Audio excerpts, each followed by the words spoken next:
Hi friends, continuing on timeless lessons from Bhagavad Gita. Today I shall be talking on despondency in personal and professional life. If you look at the first chapter of Bhagavad Gita, this is on Visad Yoga. As you know, Bhagavad Gita was spoken in the battlefield of Mahabharata, where both the parties, both Pandavas and Kauravas, have come together and fighting a Dharma Yuddha. Lord Krishna was leading the chariot of Arjuna. So God himself was present. And Arjuna wanted to see who all are fighting with Pandavas.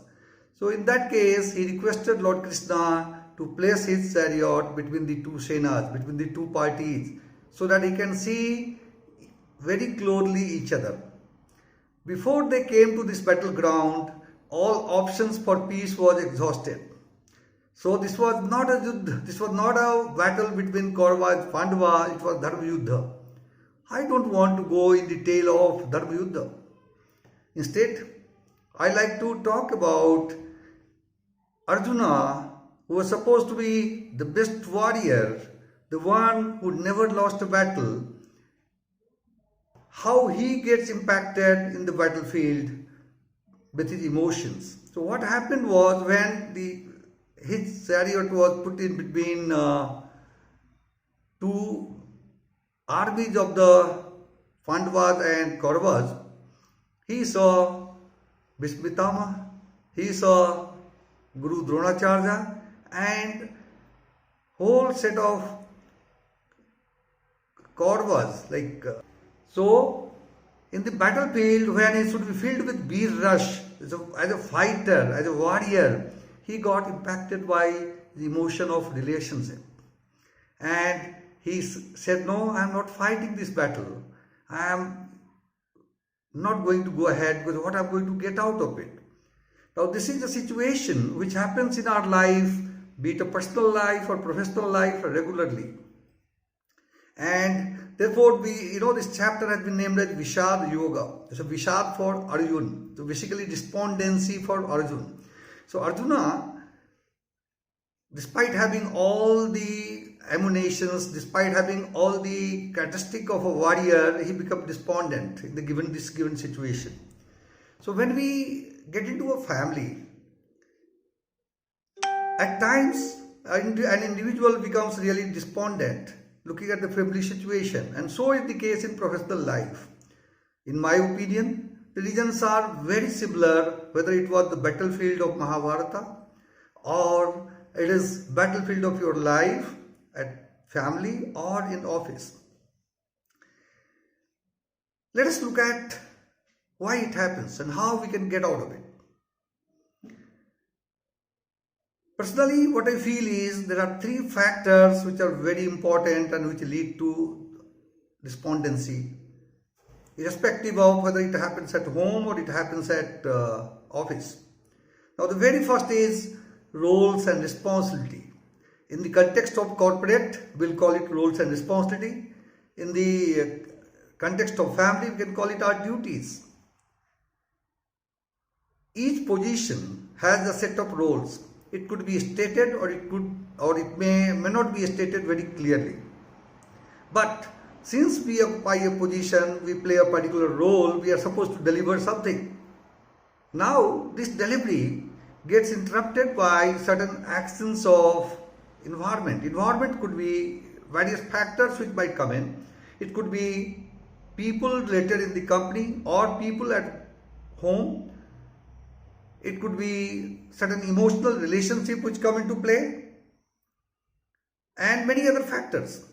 So looking at these factors, if we understand our role clearly, then one is very, I will not say ruthless, but one can navigate through very nicely and execute his duty.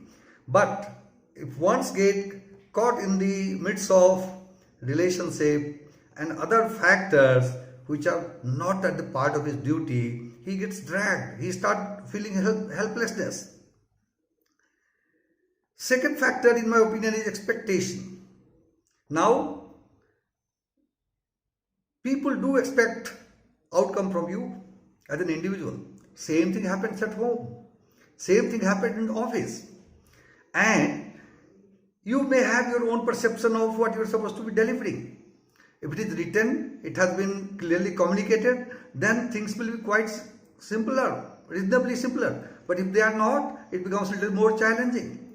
So, there is a gap between expectations of different members, be at home or in the office environment, your colleagues, your boss, etc. Now, when you start seeing that you are not able to meet the expectations of people involved, there is a frustration. And one of the reasons for both the things, role and responsibility and expectation, could be ignorance. So if you do a cause-effect analysis, ignorance, or what we call in Bhagavad Gita parlance, Agyan, is the mother cause. Agyan in what sense? Agyan in the sense of understanding your duty, Agyan in the sense of understanding your role and responsibility, and Agyan in the sense of knowing the context, a bigger picture. As the battle of Mahabharata was not a battle between the two sides, it was a battle of dharma, to upkeep the dharma. Similarly, when you take a corporate life, the battle could be, the role you are playing could have a very wide manifestations. It might be meaning to do something for society, which may have a much bigger meaning. So it is not only to do with the confine of the company, it has to do with the shareholders and larger populations, customers, suppliers, and whole ecosystem. And if you understand that responsibility, your involvement in the work becomes very high. To the contrary, if one is ignorant about the broader context, one gets driven by his self-related context, which I am calling relationship. So he starts thinking, what is there for me? And the moment you think, what is there for me, there is a problem. Somebody has said, you never ask the question, what company gives you, or what society has given you, or what country has given you. Instead, you ask a question yourself, what you have given back to the company, or country, or society. That is very, very key.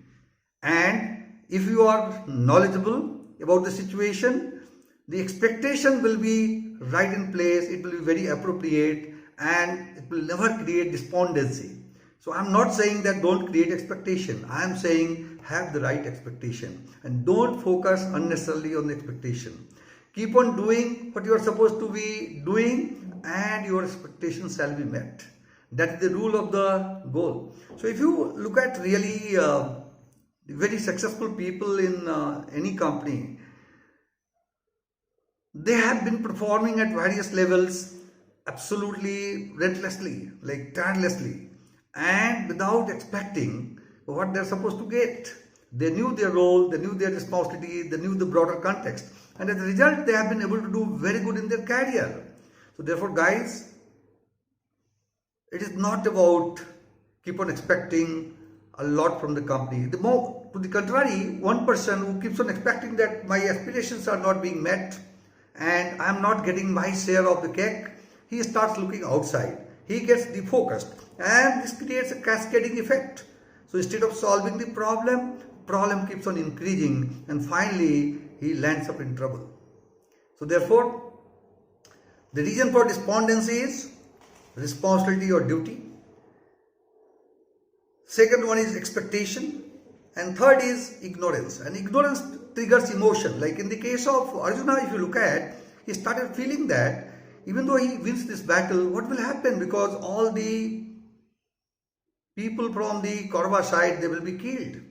And once you don't have your relations, you don't have the things in place, what is the point in having the victory? Look at this. Now, here, Arjuna was supposed to be filled with bir ras, but what he gets into is karuna ras, he gets into affection, he gets into emotions, and there's nothing wrong in having emotions and affection, but the proper context is very important.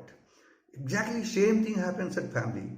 Therefore friends, what I think is, in order to really do good in this area, to really avoid despondency in personal and professional life, it is very important not to be ignorant. Now, it is easy to say not to be ignorant. So what to do? There are two dictators which helps you removing ignorance. One is in knowledge.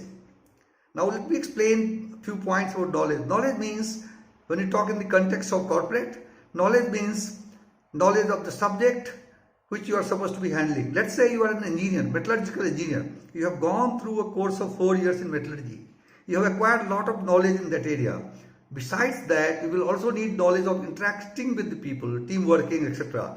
Those have been taught to you or somebody has trained you. But in light of this knowledge, your intellect should be good enough to analyze this knowledge and take a decision in a given context. So intellect has to work right. That's very important.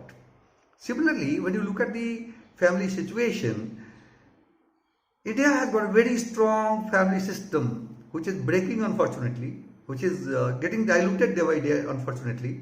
And our parents and grandparents used to teach us the values, the systems and all those.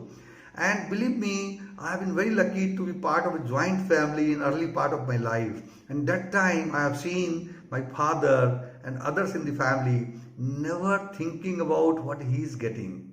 Instead, he kept on contributing for the well-being of the family.